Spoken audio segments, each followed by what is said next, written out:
တယ်လီကိုတာဝါခုံပြန်ရင်းတဲ့လူတွေရှိလို့ပေါ့နော်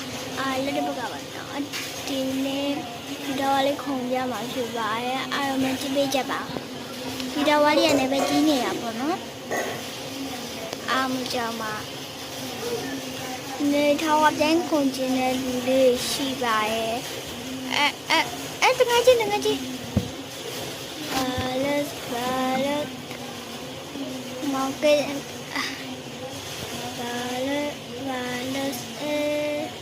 သူကတော့ scale မကျမ်းပါဘူး smart scale ကျမ်းပါတယ်သူထက်စောလို့ပါ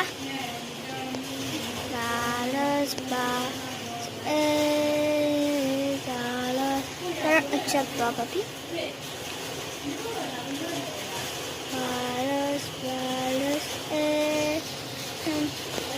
သူကတော့ဒီလို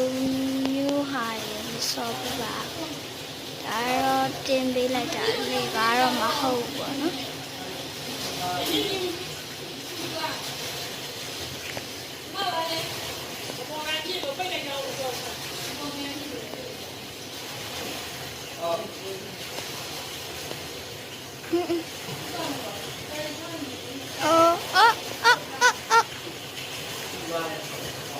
ပြန်ထမရပါမယ်ဘာဖြစ်လို့လဲအကြနေပါတဒါ